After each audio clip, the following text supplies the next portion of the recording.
kali ini kita akan membahas tentang perkalian dan pembagian pecahan. Topik yang akan kita bahas adalah perkalian pecahan. Nah, bagaimana perkalian pecahan itu dilakukan? Misalnya, saya berikan contoh, misalnya begini. Misalnya 3/5 saya kali dengan 2/4. Bagaimana caranya untuk menentukan hasil perkalian ini? Nah, untuk kali ini kita akan menggunakan visualisasi untuk menentukan hasil perkalian dua buah pecahan seperti ini. Oke, kita coba misalnya 3/5 dikali 2/4. Nah, bagaimana caranya? 3/5. Nah, bentuknya seperti ini ya, 3 dari 5 bagian. Kemudian 2/4. Berarti bentuknya seperti ini. 2 bagian dari 4 bagian keseluruhan. Nah, untuk mengalihkan, kita coba lihat ilustrasi berikut ini.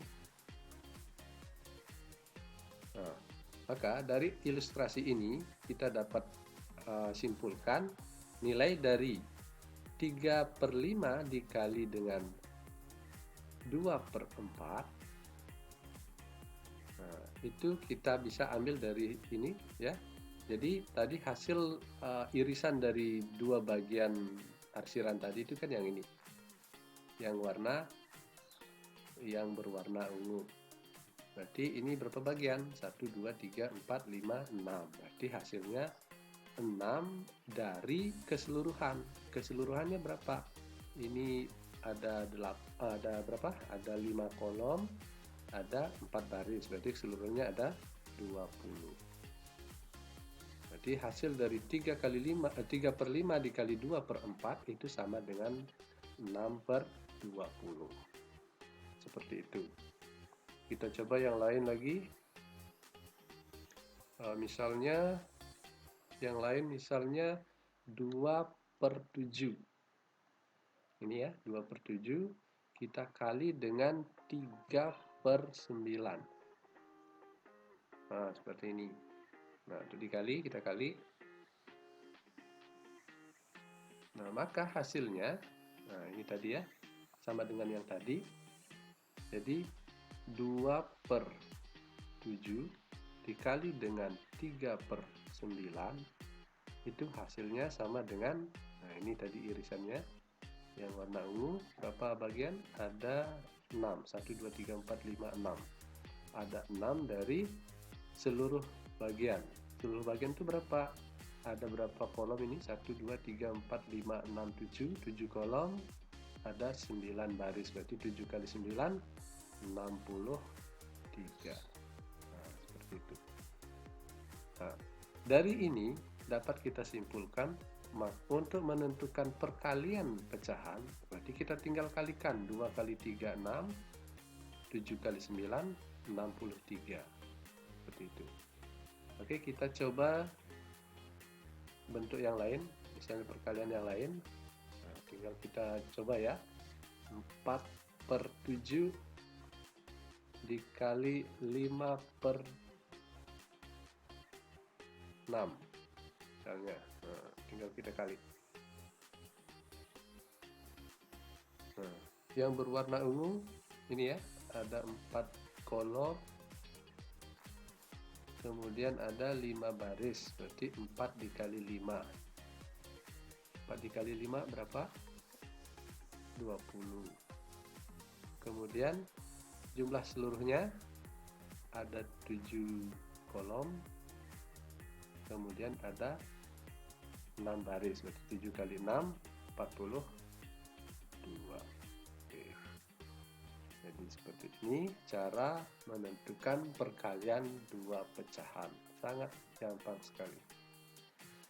Kita coba satu lagi. Misalnya 5/12. Kemudian 6/15. Nah, tinggal kita kalikan. Jadi akan terlihat jumlah dari irisan yang diarsir tadi ada 5 kolom, kemudian 6 baris, berarti 5 kali 6, 30. Kemudian jumlah kolomnya ada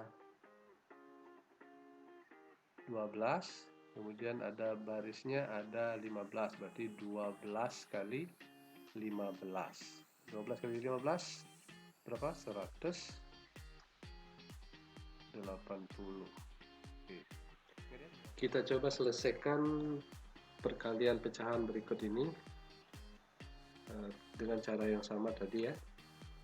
Tinggal kita kalikan 10 kali 4 40 gitu ya.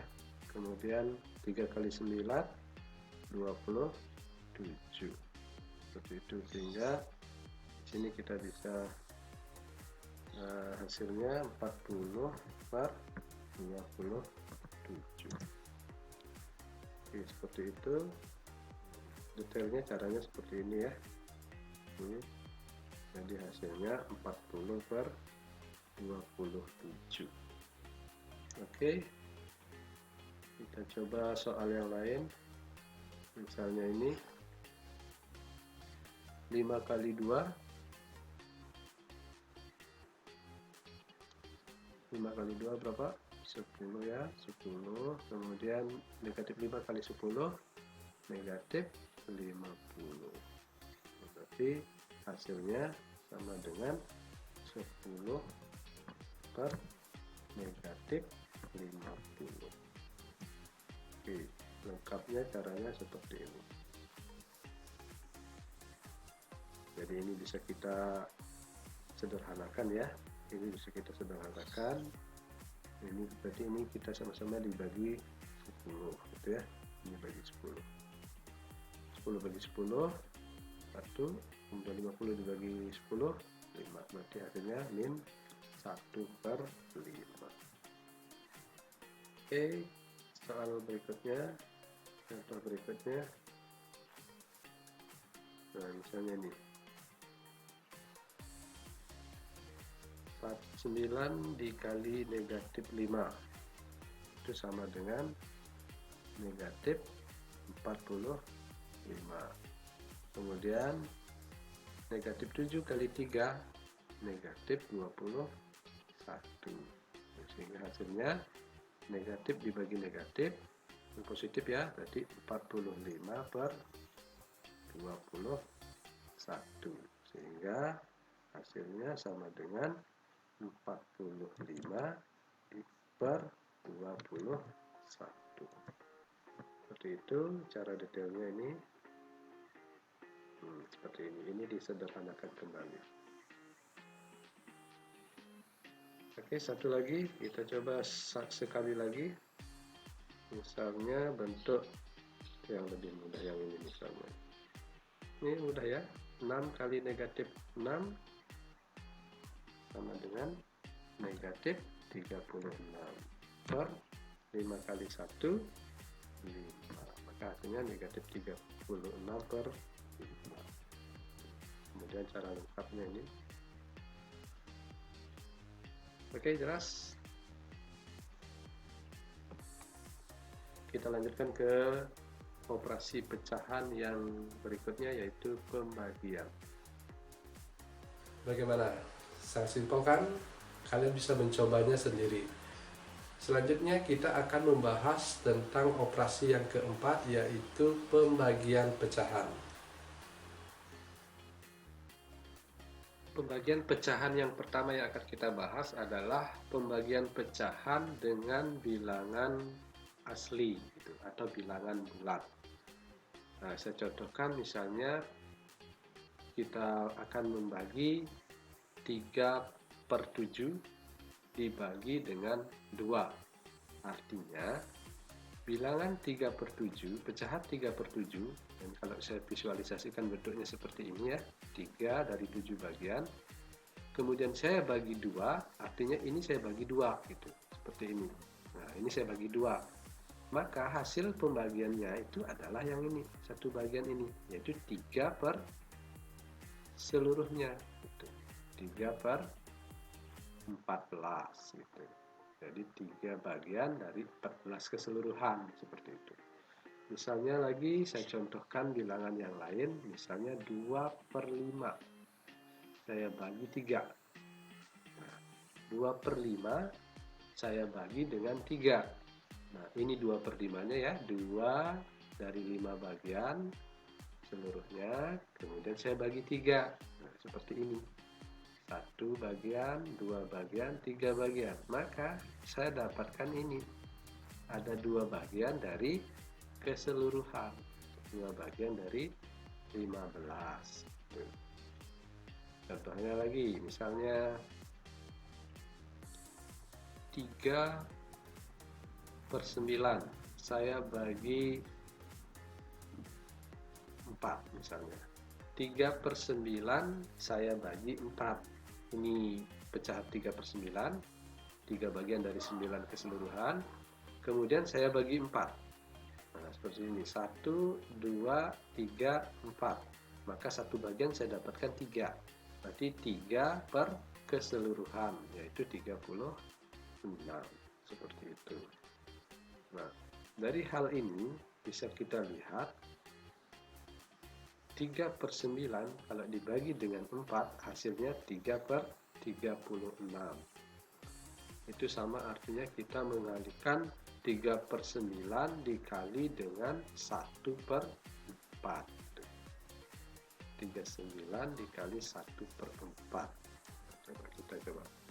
Jadi ini sama artinya saya mengalihkan 3 per 9 dikali 1 per 4 sama dengan 3 kali 1 3, 9 dikali 4 36, seperti itu. Oke, saya coba lagi contoh yang lain. Misalnya 2 per 7 saya bagi 5. Misalnya 2 per 7 saya bagi 5. Kalau dengan cara ini, di 2 per 7 ini saya bagi 5 bagian. 1, 2, 3, 4, 5. Nah, saya dapatkan satu bagiannya 2. Berarti 2 per seluruh bagian ada 35. Berarti 2 per 35. Nah, kalau dengan cara perkalian, berarti saya akan mengalihkan 2 per 7 saya kali dengan 1 per 5 sama dengan 2 kali 1 2, kemudian 7 kali 5 35 sama. Jadi itu cara untuk membagi pecahan dengan bilangan asli. Lalu bagaimana jika pembaginya adalah pecahan? Misalnya contohnya sekarang kita balik. Tadinya pembaginya bilangan asli, sekarang pembaginya pecahan. Sedangkan yang dibagi adalah bilangan asli. Gitu. Nah, ketika seperti ini, prinsipnya sama dengan yang tadi. Ketika kita kali, kita ubah jadi perkalian, maka bentuknya menjadi 1 dikali 2 per 1. Sama dengan 1 kali 2, 2. Jadi seperti itu ya, visualisasinya seperti ini. Satu bagian dibagi setengah dapat 2 bagian. Kemudian kalau misalnya 1 saya bagi sepertiga. Nah, kalau 1 saya bagi sepertiga, maka saya dapat 3 bagian. Kemudian 1 saya bagi misalnya 2 per 3. Nah, 1 saya bagi 2, misalnya 2 per 6 misalnya, 2 per 6, maka saya dapatkan 3 bagian, 1, 2, 3. Nah, jadi prinsipnya sama dengan yang tadi. Ketika dia dibagi dengan 2 per 6, maka itu kita ubah menjadi perkalian 6 per 2 sama dengan 3. Misalnya contohkan satu lagi, misalnya bilangan 3 saya bagi sepertiga. Nah, hasilnya 3 ini saya bagi sepertiga. Maka ada 3 lingkaran, saya bagi sepertiga masing-masing. Nah, saya bagi sepertiga, saya bagi 3 sepertiga. Nah, jadi nilainya menjadi 9 karena saya mendapatkan 9 bagian gitu. 1, 2, 3, 4, 5, 6, 7, 8, 9. Untuk memantapkan pemahaman kita tentang operasi pecahan, khususnya pembagian, kita coba kerjakan beberapa soal berikut ini. Misalnya yang ini ya, 8 per negatif 5 dibagi 1 per negatif 3. Jadi kita ubah dulu menjadi bentuk perkalian seperti yang sebelumnya dibahas. Maka hasilnya menjadi 8 per negatif 5 dikali negatif 3 per 1. Nah, kita balik. 8 kali negatif 3, negatif 24. Kemudian negatif 5 dikali 1, negatif 5. Sehingga nilainya 24 per 5. Oke, hasilnya 24 per 5. Seperti itu. Cara lengkapnya ini. Jadi kita balik dulu 1 per negatif 3 itu menjadi negatif 3 per 1 balikannya, sehingga pembagian tadi kita ubah jadi bentuk perkalian seperti ini ya. Kemudian kita kalikan sesuai dengan konsep perkalian pecahan, maka hasilnya ini. Kemudian kita coba contoh yang lain. Misalnya ini. Nah, ini bagaimana? Kita coba 3 per 2 ubah ya jadi bentuk perkalian menjadi negatif 8 per 6 sama dengan 3 dikali negatif 8 negatif 24, kemudian 2 dikali 6 12 sama dengan berapa jadinya? Negatif 24 dibagi 12 2 ya. Oke. Berarti hasilnya negatif 2. Untuk cara lengkapnya ini, jadi hasilnya sama dengan negatif 2. Nah, bagaimana? Sudah memahami keempat operasi tersebut, penjumlahan, pengurangan, perkalian, dan pembagian? Jika sudah memahami, silakan kalian berlatih mengerjakan soal-soal yang terkait dengan operasi pecahan. Sekian untuk pembelajaran hari ini. Kita berjumpa pada video pembelajaran berikutnya.